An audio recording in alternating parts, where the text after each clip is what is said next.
Welcome to the Report Connection with Tommy. This video is on your SmackDown WWE main event spoilers.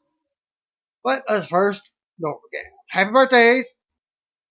October 26th, happy birthday goes to a three-time AWA Southern Heavyweight Champion, Austin Idol, turned 66. WWE Triple Crown Champion, CM Punk, 37. Former WCW and ECW Tag Team Champion, Kevin Sullivan, turned 66. Former WWF wrestler Kurgan, turned 46. Nicole Bass, 51. Two-time Shimmer Tag Team Champion Portia Perez, turned 28. Four-time NWA Champion, or Light Heavyweight Champion, El Satanico, turned 56. One-time WWF Light Heavyweight Champion Taka Michinoku, turned 42. And former WD Rochelle Lowen, turned 36. In memoriam, Wrestling World lost two personalities on this date. Firstly, in 2006, four-time JWA, HJPW, All Asia Heavyweight Champion Kentaro Oki took at the age of 77. Born in South Korea, Oki had dreams of becoming a professional wrestler from a young age. 1958, he entered Japan illegally so he might train under the famed Rikodazen.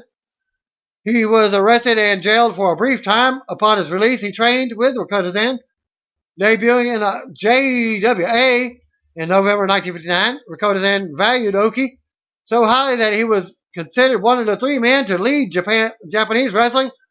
Upon Rikodazen's eventual retirement, the other two were Antonio Inoki and Giant Baba. After Rikodazen's death in 1963, Oki returned to his homeland in the attempt to boost the popularity of wrestling in the country, but it was not as successful as he hoped. And he made a frequent return to Japan. In 1972, Inoki and Baba left the JWA, leaving Oki as the top star, but the promotion would fold barely a year later, leaving him to become a freelance performer.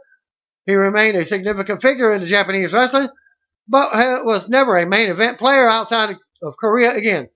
He retired in the early 1980s and largely stayed away from the industry until he was honored with a retirement show in 1995, which by time he had been confined to a wheelchair and had to be assisted around the Tokyo Dome by Luthez. As it happened, this was Oki's final public appearance before his death of a heart attack brought on by kidney failure. He remains the most popular wrestler ever to come out of South Korea. In 2008, former WWF wrestler and three-time NWA America's Tag Team Champion, Special Delivery S.D. Jones, died at the age of 63. Jones trained under Johnny Rodz and began his career in 1971. Initially competing as Roosevelt Jones, he became something of a tag team specialist in the mid to late 70s, winning three tag titles in Los Angeles territory before moving to the WWF, where he competed primarily as a glorified jobber. In the early 80s, he was partnered with Tony Atlas. The pair found success in the tag team division, but never quite managed to a title win.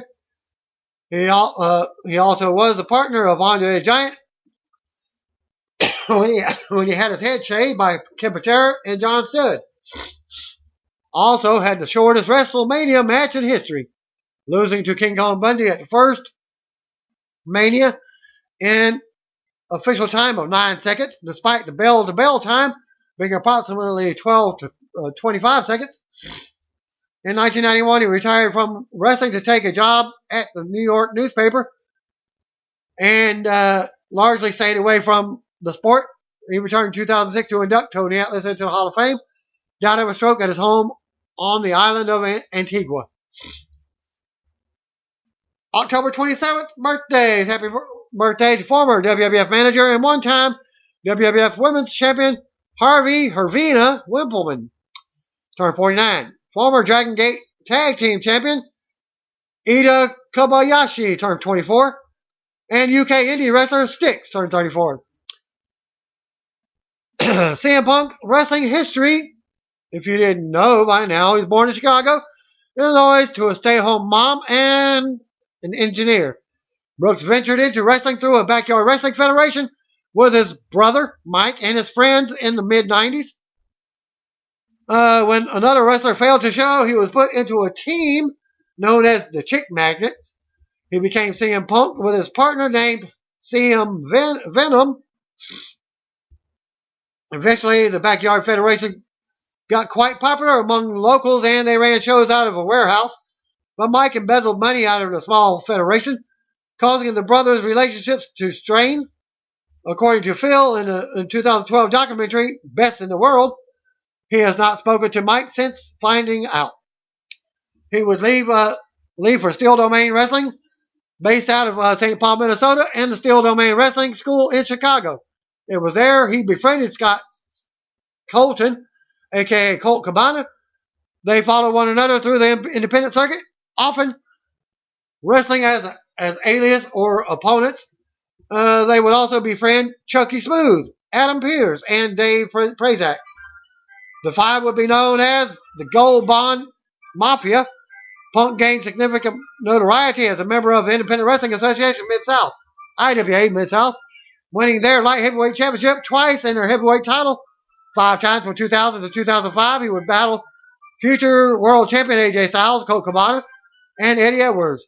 His highlights from his early days in IWA Mid-South include a 55-minute TLC match, a best-of-3 falls match that went an hour and a half, several 1-hour draws, including his last match with IWA Mid-South in July 2005 against Delirious.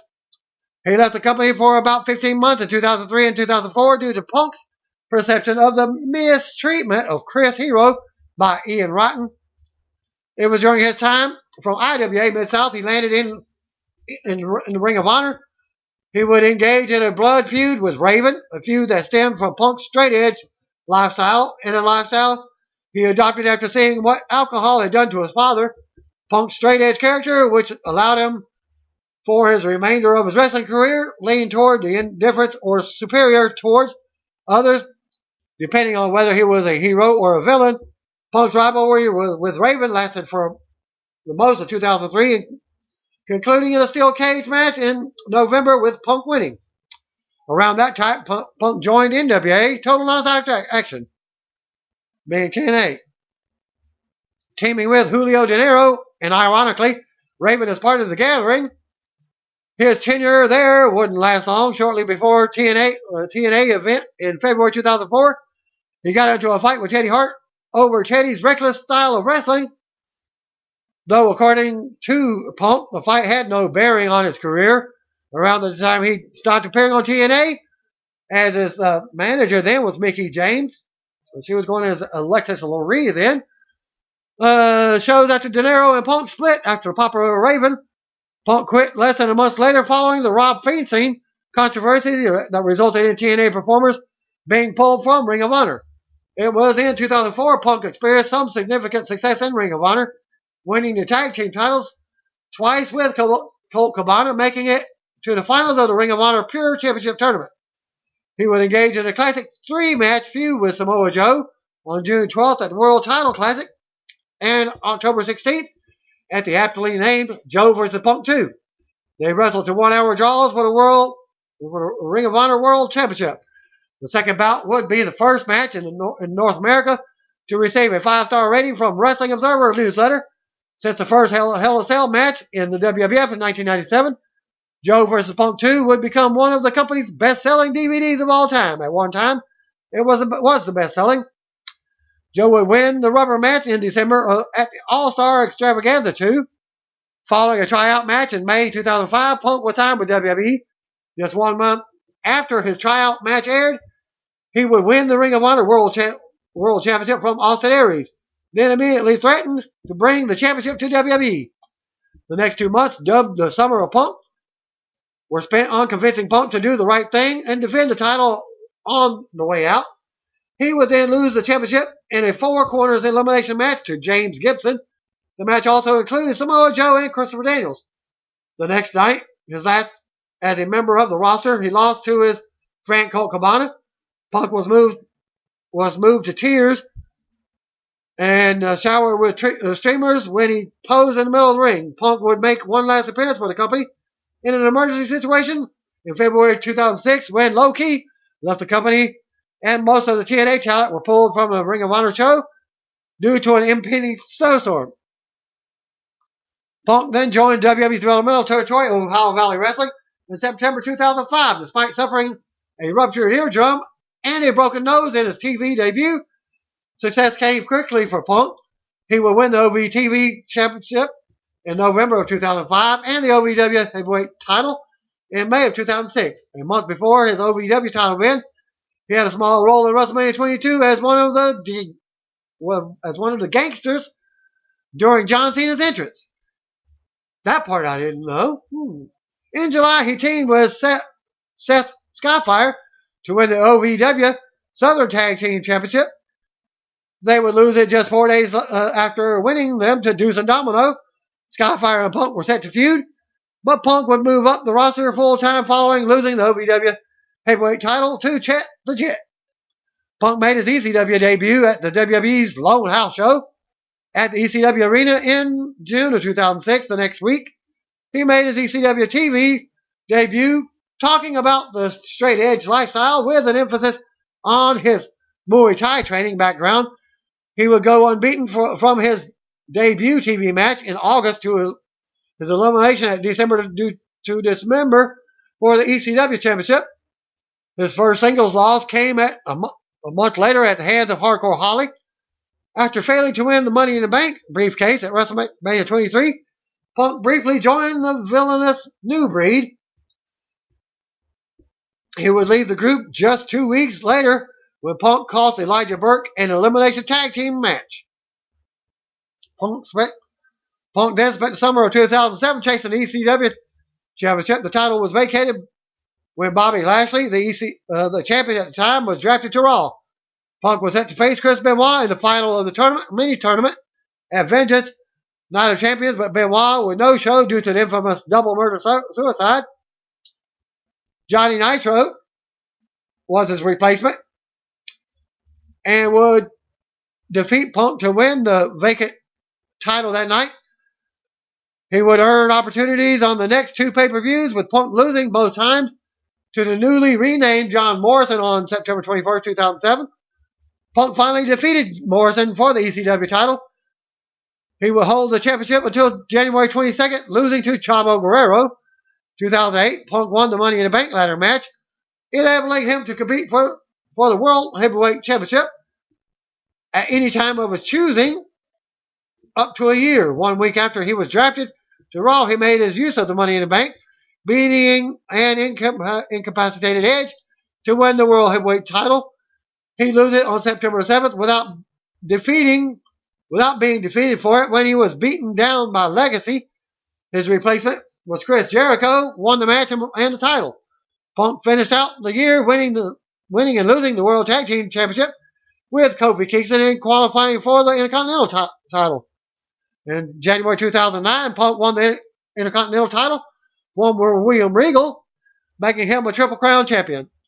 At 203 days from start to finish, Punk became the fastest Triple Crown champion, but would regain it in a TLC match at SummerSlam. Post-match, Punk was attacked by a returning Undertaker.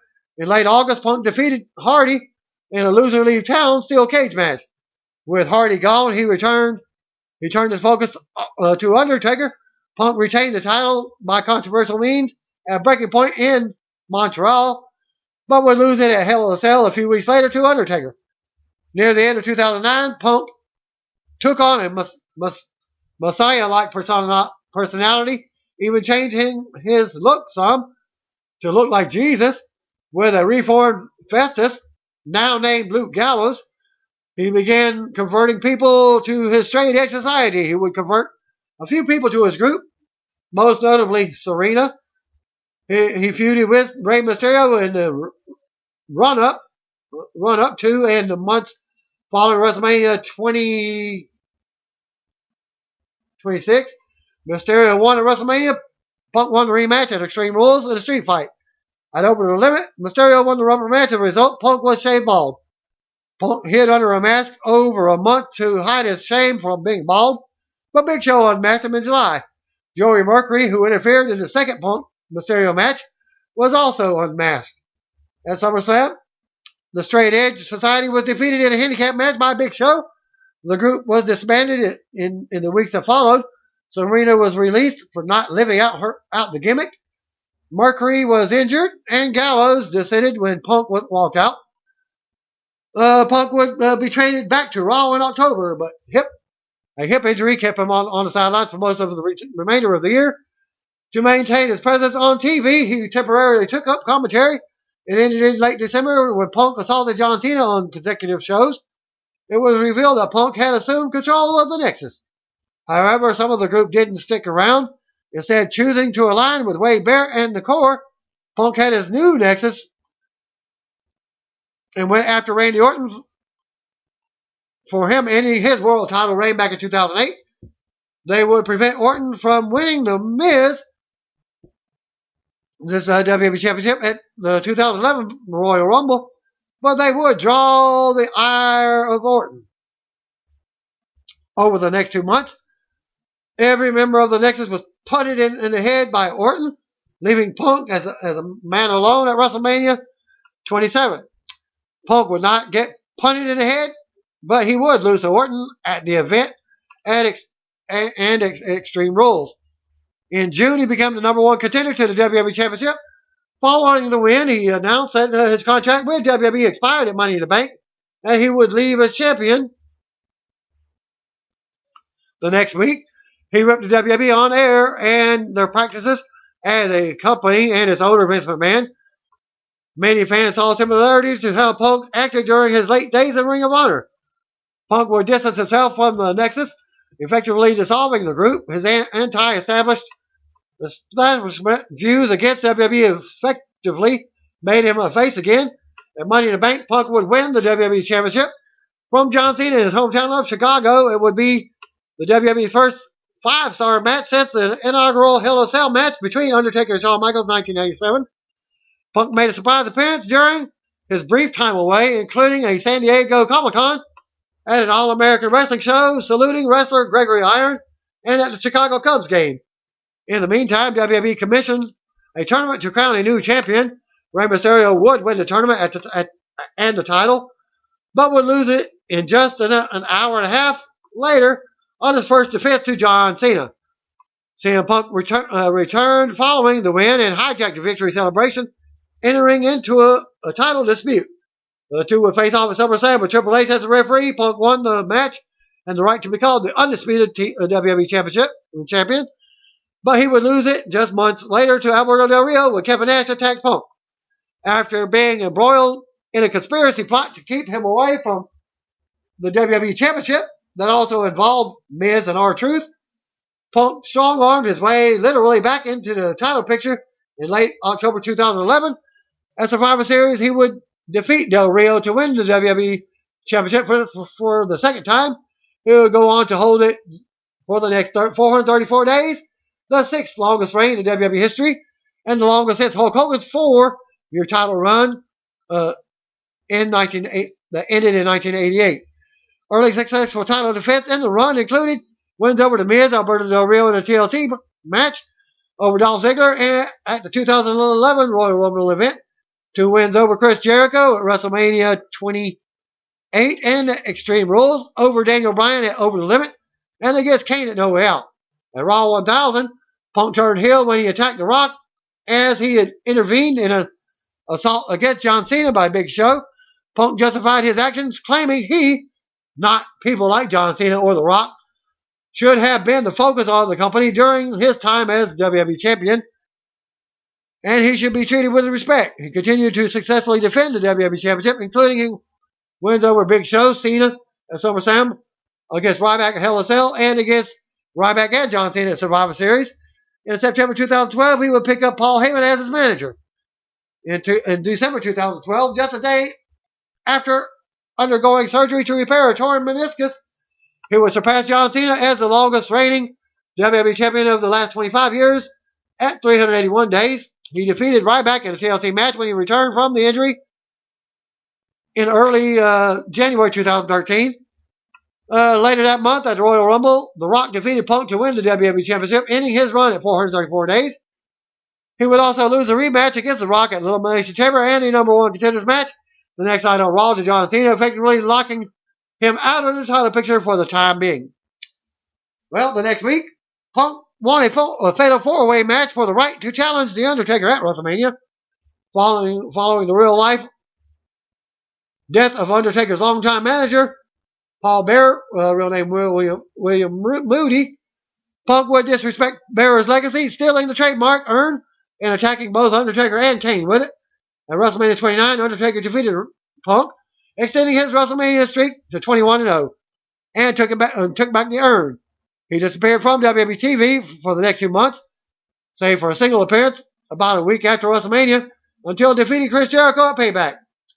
Seeds of distrust were planted between Punk and Heyman, and it would bear fruit at Money in the Bank when Punk, on the verge of winning the match for the third time, was attacked by Heyman with a ladder.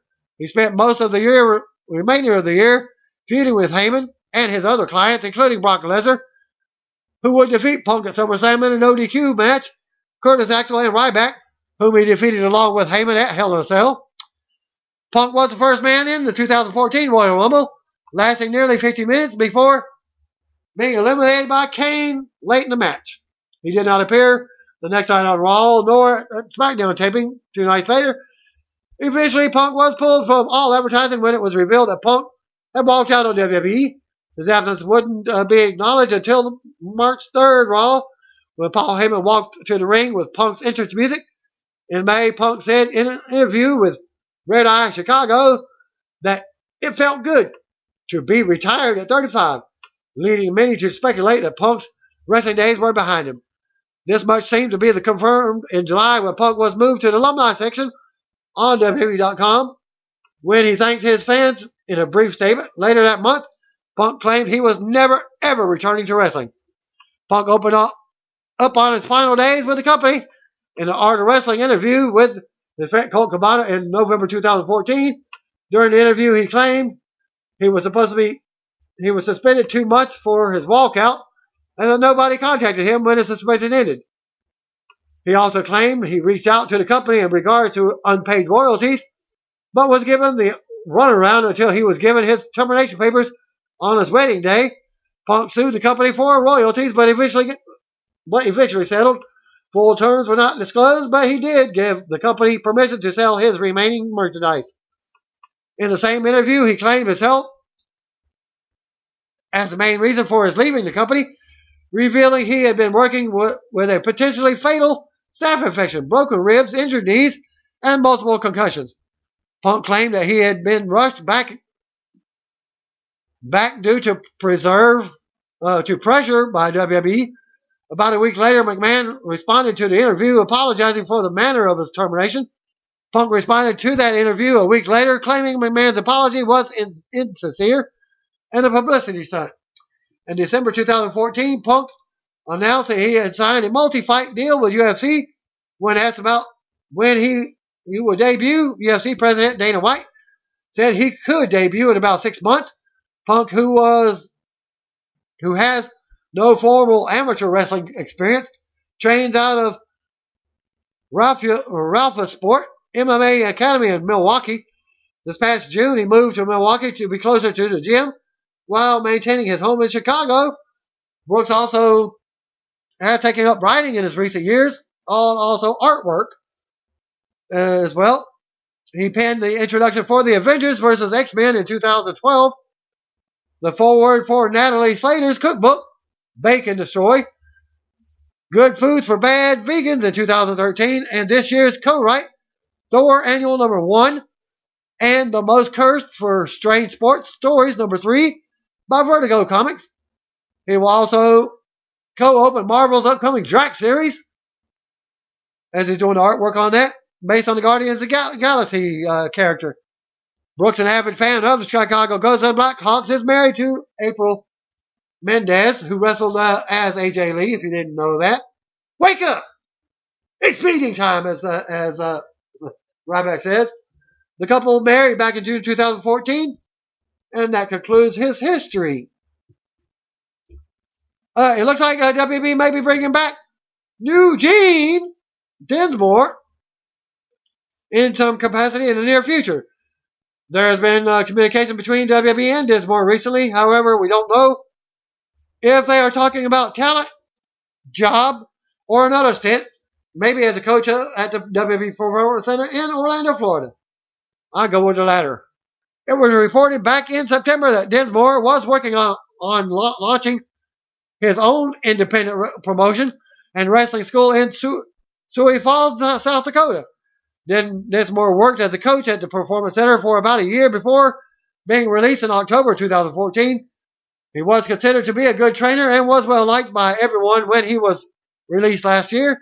At the time, there was a theory going around that he may have ended up on the wrong side of someone, politically speaking. Dinsmore commented to angrymarks.com last year, shortly after his release from the company, "I've been with NXT for the past year. It's been a phenomenal experience. I've grown as a coach, as a performer, as a businessman. It was a great experience. I just wasn't the right fit for at this time. And I understand that, but never say never, brother, because I've been back to the WWE three times, so you never know what that's going to happen in the future." He also spoke about whether or not politics played a role in his release. "Honestly, I don't know. I didn't do anything. I felt on my part I didn't do anything on my part to get fired, but that's the way big business goes sometimes. Sometimes you don't get an answer. There was no ill will. I didn't burn a bridge. I didn't do anything wrong, so I'm actually happy just to be able to get out and start performing again and make a splash on the independent scene." Other news, VikingTerritory.com has an article about another WWE signing. Former WWE former Minnesota Vikings tackle Babatunde Ayabushi. I think I have his photo. If I have it, I'll post it. As WWE began expressing their interest in the 6'9" Polish football player before he was released from the NFL team, Ayabushi and his agent, Adam Blair, were eventually put in contact with WWE Vice President of Talent Acquisition, Canyon Seaman, for making an appearance on Jimmy Kimmel Live. Blair said Ayabushi impressed officials at WWE tryout camp and commented, "They loved his size and athletic ability. They were also impressed with his character. Babs has a very witty personality when he relaxes, and he's funny. On top of that, he looks mean because of his size. They like the fact that they could play either role, the villain or the good guy." Ayabushi also commented on possibly joining the WWE. "I think my personality and work ethic will help me to become the next WWE superstar. I always loved to watch wrestling. Now I will have the opportunity to enjoy being in it, in the ring." The Usos have been working out in the ring for about a week now at the WWE Performance Center and are expected to return to WWE TV in the near future. Jey Uso, in particular, has been out of action with a shoulder injury since the spring. The man who played the security guard on Raw for Tyler Breeze in Summer Rae's VIP section on Monday's Raw in San Diego was California-based independent wrestler Alexander Hammerstone. Matt Jackson of the Young Bucks announced on Twitter that he and his brother Nick have signed a deal with a major wrestling promotion. The Young Bucks at Matt Jackson 13 says, "Young Bucks, WWE, NXT, LU and Caps, ROH, TNA, NJPW. Hint, LU and Caps means Lucha Underground, possibly that being what he calls the bigger stage." Young Bucks at Matt Jackson 13, another tweet. "We signed with one of them." And the Young Bucks, his brother at Nick Jackson, YB, Very happy and excited for our future. The deal is done and things should be announced very soon. He's not going to spoil it yet. I'm going to the caps. Lucha Underground.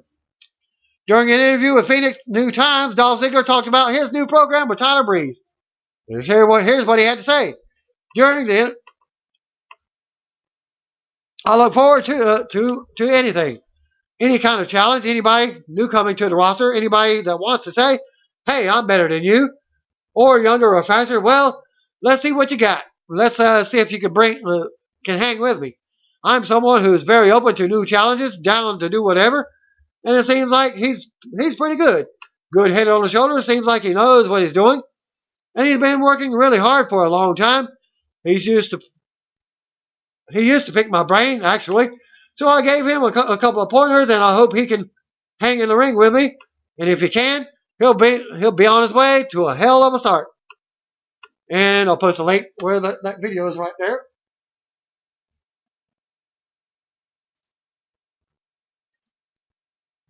Okay, AJ Styles will not be competing at this week's Ring of Honor tapings due to an injury. As I did the results on the Ring of Honor tapings, what have you. The company announced at Friday's Glory by Honor 19 tapings that he suffered an undisclosed injury. However, he did mention that he will be competing for the Ring of Honor title in Final Battle against Jay Lethal. Noted earlier, the Jey Uso is expected to return from shoulder surgery soon. This means the Usos would return to TV. This played a role in WWE's decision to sideline the Dudley Boys push, who were originally scheduled to capture the WWE tag titles at one point. The Usos now will likely return as a top babyface team to feud with the tag team champions, The New Day. The Colognes have also been told by WWE that they were being kept off TV for a little while longer. Well, because the company wants people to forget about the Los Matadors act. Whenever the company decides the time is right, the two will be repackaged and brought back to TV. And like I said, my guess is when Carlito also returns and the family is brought back together. Probably, and they will feud with the Wyatts. Injury on the main event. Spoiler, Rusev. Rusev went down mid-match at the tapings in Phoenix, Arizona. During a match against Neville, correspondents at the event said that he may have popped his right shoulder out of socket.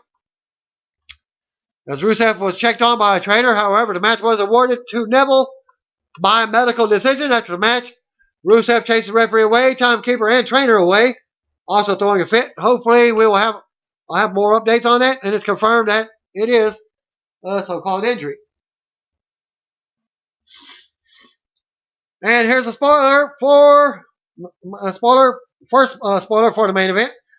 Brie Bella defeated Becky Lynch. Stardust defeated Zack Ryder. Neville defeated Rusev. That looked like the main event of it. Okay, second results. Thanks to Mo Bazrock, who was at the tapings and passed along the spoilers. The lower bowl was full, but no upper deck seats were sold.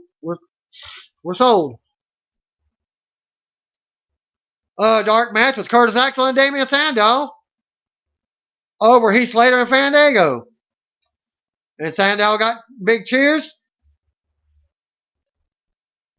So they're forming their tag team again. Probably, maybe Hookster and the Powers. We'll see how they go. Main event taping, Brie Bella over Becky Lynch. The stars of Total Divas. Brie's mom and brother were in front row. Stardust with the Ascension defeated Zack Ryder. Neville over Rusev by medical stoppage. Medical staff examined Rusev's wrist. It's hard to say if the injury was legit. This concluded the main event tapings. It also appears that Rusev's injury was part of an angle as he chased away the trainers afterwards. If they put it on the show or not. Well, stay tuned, as you'll see. First, results for the SmackDown spoilers.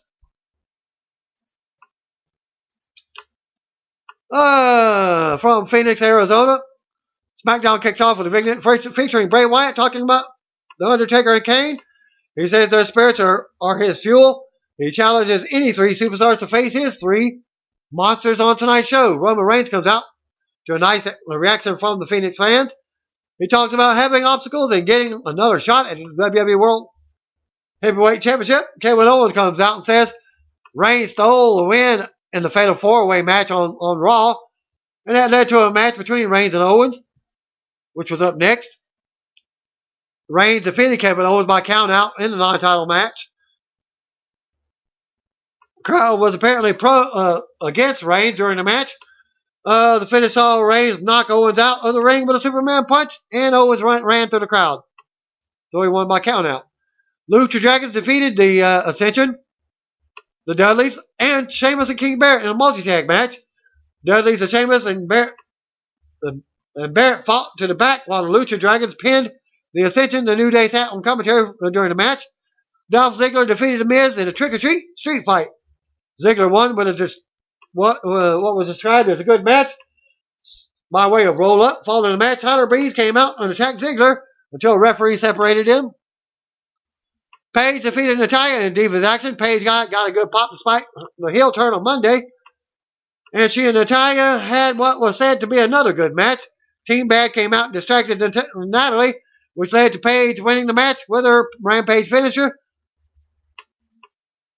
After the match, Team Bad beat up Natty until the referees got involved, broke them up. U.S. champion Alberto Del Rio was out next with Zeb Coulter, who talked about their Mex America group that they're going to form. Well, since they're going to form that, it's probably the Colognes. As they say, that the title now represents both countries. Cesaro, Dean Ambrose, and Ryback accept Bray Wyatt's challenge from the beginning of the show. Braun Strowman, Luke Harper, and Eric Rowan defeated Cesaro, Ryback, and Dean Ambrose in six-man action to close out the show. Cesaro got a hot tag and the crowd went crazy for him. He hits a big uppercuts on all three guys for a big pop. Harper ended up scoring the pinfall for his team as Bray was at ringside for his team throughout the match. Second results from spoilers. Bray Wyatt victory to open SmackDown. He challenged three superstars to face his three monsters later in the evening. Roman cut an in-ring promo about obstacles and getting another shot at the WWE title.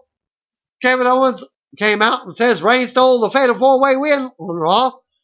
And that set up a match in which Owens, Roman Reigns won by count out. Lucha Dragons defeated Decisions. Dudley's and Sheamus and King Barrett. Dolph Ziggler defeated The Miz in a trick-or-treat street fight.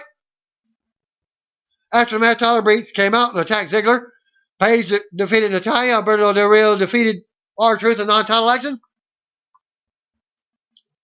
Braun, Luke, and Eric defeated Cesaro, Dean, and Ryback.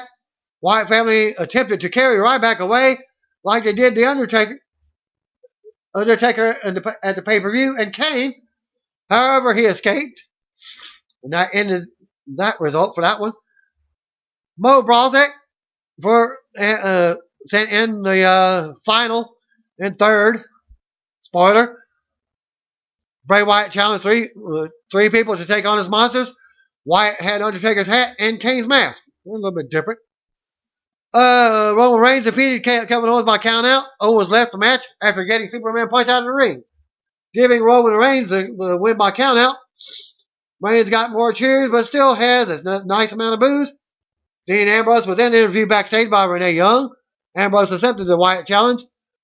Young is wearing a fairy costume for the Halloween-themed show.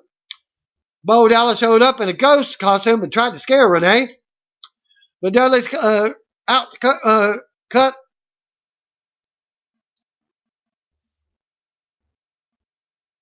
The Dudleys came out to a huge pop, and their opponents, the Ascension, were next, followed by the Lucha Dragons. Then King Barrett and Sheamus rounded out the four-way tag match. I think number one contender match was announced, but it was hard to hear. New Day was out next. Huge pop, unicorn headbands. Yeah, you heard that right. Headbands. New merchandise. Get your new merchandise at WWE Shop. Lucha Dragons defeated the Ascension, the Dudleys, and Wade Barrett and Sheamus. New Day was on commentary. Lucha Dragons pinned one of the Ascension members as the other two teams fought to the back. Good action from all four teams. Backstage segment, Cesaro joined Dean Ambrose for the fight against the Wyatts. Bo Dallas continued to haunt the backstage area. A little bit different.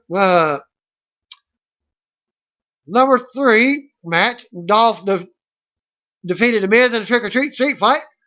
The ring was surrounded by pumpkins and skeletons. A candy corn Singapore cane was in the mix. Miz had a lightsaber, I guess Star Wars character type thing, and kicked a few pumpkins over. Dolph dunked Miz in a bucket of water with apples and, of course, put a pumpkin on Miz's head. Then Dolph super kicked to Miz. Small package by Dolph, which got the pinfall. Tyler Breeze made his entrance and attacked Dolph after a quick exchange. The referees broke them apart, and crowd chanting NXT. 4th match, Paige defeated Natalya. Sasha Banks interrupted mid-match. Paige won by pinfall. Natty was beaten up by Sasha and her team. Sasha got cheers for the crowd. Alberto Del Rio and Zeb Coulter came out to proclaim themselves the first citizens of Mexican America. They said the U.S. title will represent Mexico and the U.S. Another idea. They could bring in Supermix. Mex America, former TNA tag team. Well, Alberto Del Rio with Zeb Coulter defeated R-Truth. The perfect time to bring Del Rio back while in Southwest South California area. Del Rio squashed R-Truth. He performed a sick double stomp like he did to Neville on Raw. The Ghost is back. Mark Henry leveled Bo Dallas. Hopefully that ended the skit. On impromptu match, I guess. Unless Mark Henry was the Ghost. Luke Harper, Eric Rowan, and Braun Strowman defeated Dean Ambrose, Cesaro, and Ryback. Great 6-man action. Harper pinned Cesaro after Bray Wyatt interfered. Roman came in after the show ended to help the babyface team. So we'll have to see where it ends from there. And WWE issued a press release on Wednesday today announcing 19 new talents for the WWE Performance Center in Orlando, Florida. Such as tough enough competitors joining in the cast of recruits at the Performance Center from Stafford, Connecticut. WWE tough enough competitors Mata, Daria, Patrick, Zamaria, Amanda have all signed to developmental contracts and are part of the new class of 19 recruits that have begun training at the state-of-the-art WWE Performance Center in Orlando, Florida. The former competitors will join Tough Enough winners Josh and Sarah Lee, who began training at the facility early in September. Tough Enough, a hard-hitting reality series, search for the next superstar and diva. Of course, for 10 weeks, contestants were trained by WWE legends Booker T, Billy Gunn, Lita, while judges WWE superstars Daniel Bryan, The Miz, and Paige helped fans crown one man and one woman tough enough, with each winning 1 year, $250,000 contract.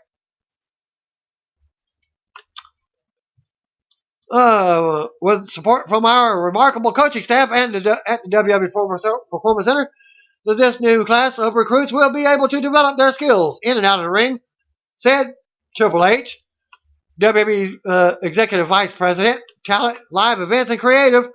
Our unparalleled training facility gives our talent every opportunity to succeed and grow. The sky is the limit for these talented individuals, and I'm pleased to welcome each and every one of them to WWE.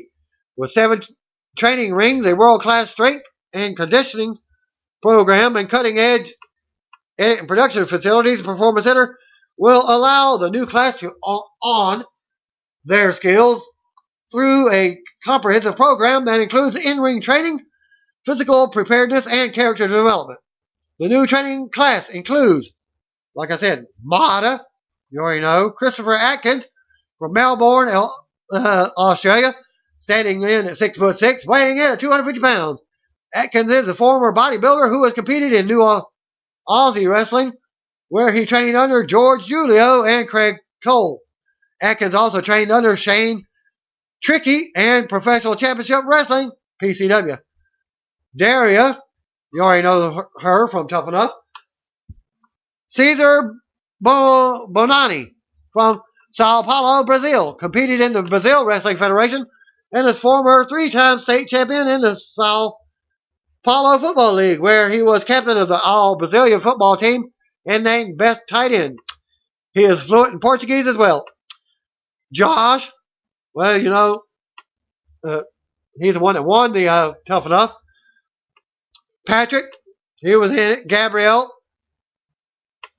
Ely is from Milwaukee, trained under Angel Armani at the MIAW Wrestling and performed as an extra on Monday Night Raw and SmackDown in September 2014.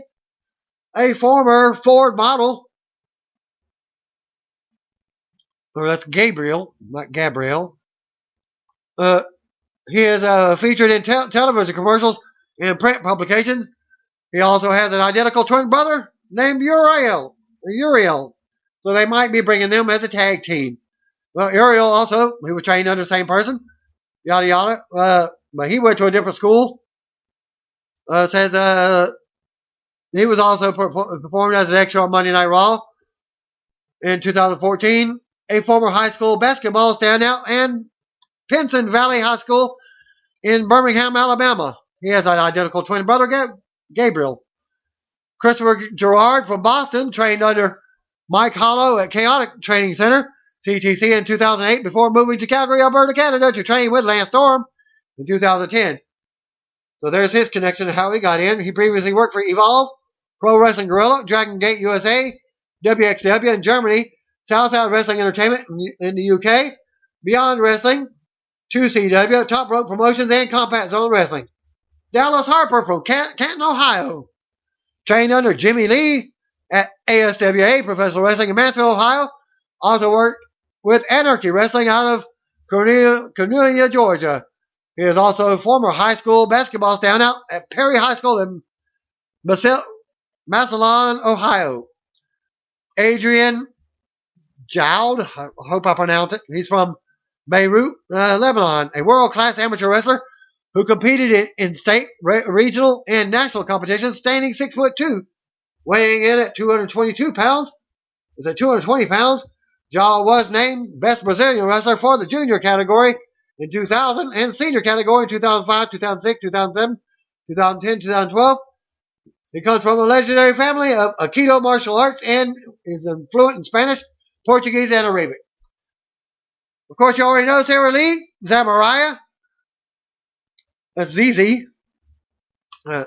Daniel Mather from Erie, Pennsylvania, trained under Matt Capitelli, formerly of Ohio Valley Wrestling, also was in WWE, WWF. I think he was also on Tough Enough. Former offensive lineman for the University of Pittsburgh, where he played a head coach. He played for head coach Dave Wanstead, and with current Buffalo Bills running back LaShawn McCoy. Named first team Associated Press, Pennsylvania class, Quad A, All-State as junior and senior at Erie McDowell High School in Erie, Pennsylvania. Eddie Orengo from Newark, New Jersey, referee who was previously worked with Jersey All Pro Wrestling, Northeast Wrestling, Combat Zone Wrestling, The Monster Factory, Family Wrestling Entertainment with Charlie Haas. Pro Wrestling Syndicate, WXW Wrestling and International Wrestling Association, Puerto Rico, among others. He is also fluent in Spanish and English. Adrian Reese from Dallas, trained with WWE Hall of Famer Booker T at the PWA, where she became PWA's Women's Champion. Prior to training with her, she trained with Rodney Mack. She also has more than 6 years of experience wrestling for the likes of Ring of Honor, Women of Honor, Shimmer Women Athletes, Women Superstars Uncensored, Absolute Intense Wrestling, and Anarchy Championship Wrestling. And Amanda Sakamoto, you know her from Tough Enough. You got Zelmani from who is in Netherlands, 2013 Rough Diamond League kickboxing champion and former MMA professional with Bellator MMA and he is fluent in English, Dutch, and Albanian. Richard Swan makes the final of the final 19. He's from Baltimore, former Dragon Gate USA Tag Team Champion, also wrestled for Dragon Gate Japan from 2010 to 2013. Previously worked for Evolve Wrestling, CZW USA, WXW in Germany, and Revolution Pro Wrestling from the UK. This new class will join a group of 57 men and women training out of the state-of-the-art 26,000 square foot WWE Performance Center. Venue offers a full training experience with real-time feedback from WWE coaches, trainers, and doctors, giving performers the resources they need to develop their talent, both athletically, creatively. Additionally, recruits will be immersed into WWE's Pro Development Program. The focus is on 4 key pillars of development: life skills, education, wellness, and career success. And that concludes my spoilers for this week. Thanks again. Peace out. See you when I want to be you. By the way, if you don't know, just call me, bro. And sisters. Thanks again. Peace out.